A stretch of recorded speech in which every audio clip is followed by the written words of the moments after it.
wabarakatuh. Halo semuanya, perkenalkan nama saya Muhammad Sandi Putra Pradana dari Departemen Teknik Infrastruktur Sipil dengan nomor NRP 2036241039 dari kelas DRKPAC. Ya, jadi pada kesempatan kali ini untuk memenuhi tugas mata kuliah dari Pancasila dalam semester 2 kali ini, saya mendapatkan tugas nih, yaitu ini. Nah, di sini yang saya ambil yaitu poin tentang Pancasila sebagai sistem etika dan implementasinya dalam kehidupan masyarakat. Yang dimana kali ini saya mengambil kesempatan yaitu untuk mengobservasi melalui kuesioner yaitu Google Form ke masyarakat di Desa Bolos, Kecamatan Ujung Pangkah, Kabupaten Gresik, yaitu di tempat tinggal saya sendiri, untuk tahu gimana sih pandangan mereka terkait Pancasila sebagai sistem etika dan gimana sih penerapan dari implementasi Pancasila dalam mengatur etika bermoral dalam bermasyarakat. Jadi untuk hasil surveinya akan saya lampirkan ke video berikutnya. Oke, jadi dalam survei yang telah saya lakukan melalui Google Form, saya dapat 23 responden yang dimana dari 23 responden ini berada di kisaran umur 19 sampai 22 tahun dan 16 sampai 18 tahun. Nah, dimana didominasi oleh laki-laki sebanyak 15 orang dan perempuan sebanyak 8 orang.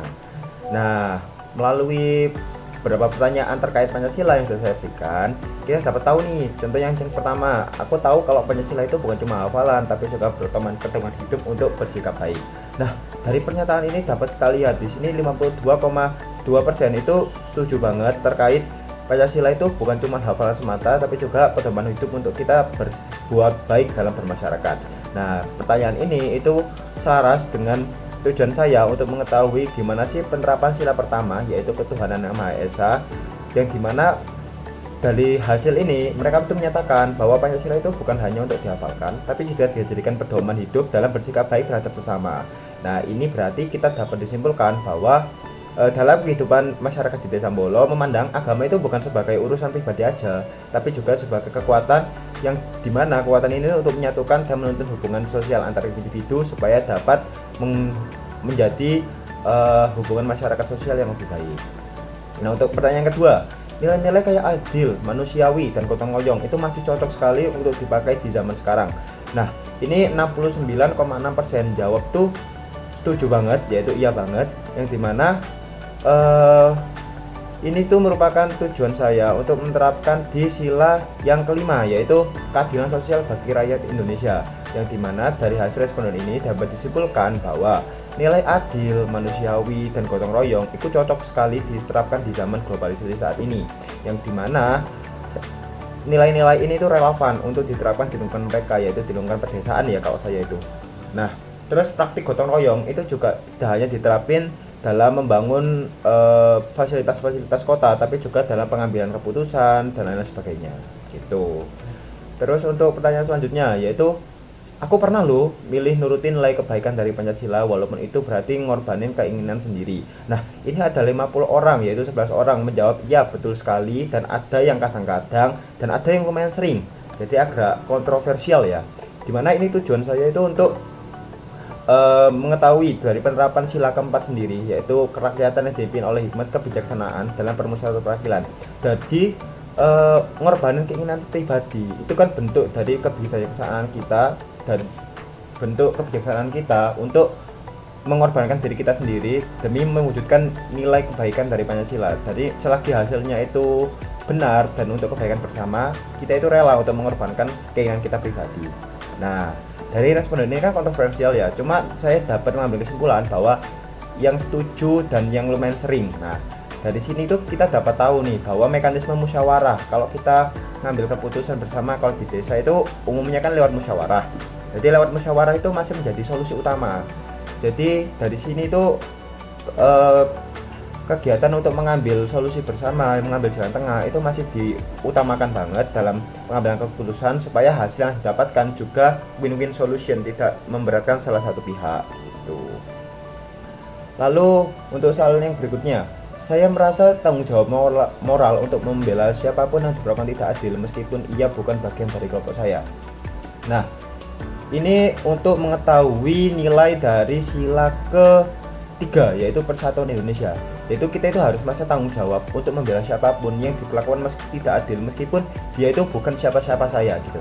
Nah, dari 52 responden yang setuju sekali dan 21,7 yang kemungkinan besar setuju, kita dapat nyimpulin bahwa nilai gotong royong, manusiawi, dan adil itu masih cocok banget diterapin di zaman sekarang. Jadi tidak tergerus oleh zaman, yang dimana rasa kebersamaan itu harus tetap terpelihara meskipun melalui berbagai aktivitas, baik itu melalui hari upacara kemerdekaan ataupun kerja bakti sosial, yang dimana tujuannya yaitu tidak bukan untuk menumbuhkan solidaritas warga dan mengeratkan hubungan antar sesama masyarakat gitu. Oke, selanjutnya yaitu untuk pernyataannya selanjutnya, yaitu saya menyadari bahwa penerapan Pancasila sebagai sistem etika itu bukan hanya soal tahu teorinya aja, tapi juga soal komitmen pribadi. Nah, kita lihat nih, jadi 69,6% itu setuju, dan sisanya itu ada yang kadang-kadang, ada yang lumayan sering, dan ada satu orang yang jarang, dan ada satu orang yang wah enggak banget. Nah, tapi di sini kita lihat tentang berbagai macam pandangan sosial ya. Dan ini juga dapat dipengaruhi oleh umur, jenis kelamin, dan lain sebagainya. Tapi di sini ada 69,6% yang bersikap setuju. Jadi pertanyaan ini saya lampirkan untuk mengetahui bahwa gimana sih pandangan masyarakat terkait sistem etika yang udah diterapin di lingkungan mereka, itu apakah sesuai atau enggak dengan nilai-nilai Pancasila. Nah, selain itu saya juga ingin mengetahui implementasi dari sila kedua, yaitu kemanusiaan yang adil dan beradab, yang dimana ini juga selain soal ini, untuk sila yang kedua itu udah dilampirin juga di soal yang nomor 2, yaitu nilai seperti adil, manusiawi, dan gotong royong gitu. Dan dimana hasilnya di sini setuju sekali, yang dimana di sini dapat disimpulkan bahwa nilai-nilai semangat, kemudian kemanusiaan yang semangat, terus inklusif, dan juga kesadaran moral untuk membela siapapun yang diperlakukan tidak adil itu masih seringkali diterapin di kehidupan masyarakat, meskipun di sini ada berbagai macam pendapat ya, tapi mayoritasnya itu bersikap setuju. Jadi di sini saya dapat simpulkan bahwa penerapan sistem etika, Pancasila sebagai sistem etika dan juga sebagai komitmen pribadi itu sudah diterapin di diri masyarakat masing-masing. Dibuktikan dari soal yang kedua, yaitu nilai yang seperti adil, manusiawi, dan gotong royong itu masih diterapkan gitu. Nah, kemudian itu soal selanjutnya, yaitu bagaimana sih penerapan Pancasila dalam sistem etika di lingkungan sekitar. Nah, ini untuk mengetahui aja tentang gimana menurut mereka penerapan Pancasila dalam sistem etika itu diterapin di lingkungan masyarakat. Apakah sudah diterapin sekali, apakah masih belum, atau bagaimana. Nah, dapat dilihat di sini 52,2% itu setuju sekali bahwa Pancasila itu sudah diterapkan, dan 26,1 itu mereka bilang lumayan sering, 17,4 itu kadang-kadang, berarti itu mereka itu kadang menemukan bahwa ini sesuai, kadang juga enggak gitu.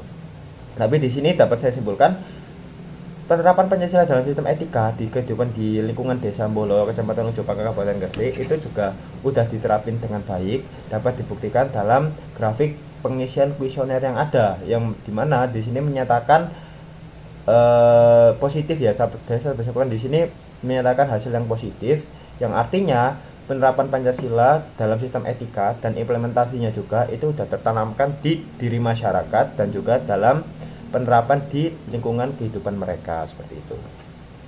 Oke, baik. Setelah menganalisis dari hasil observasi yang telah saya lakukan tadi, kesimpulan yang dapat saya sampaikan adalah bahwa di sini nilai Pancasila dalam sistem etika dan juga implementasinya di kehidupan masyarakat di lingkungan sekitar Desa Mbolo, Kecamatan Ujung Pangkah di Kabupaten Gresik itu sudah dapat saya simpulkan sudah sangat cukup baik ya, sangat baik sekali dan sudah sangat diterapkan. Mengingat mereka juga di wilayah pedesaan, otomatis kekeluargaan dan solidaritasnya itu lebih terjaga karena di wilayah pesisir juga.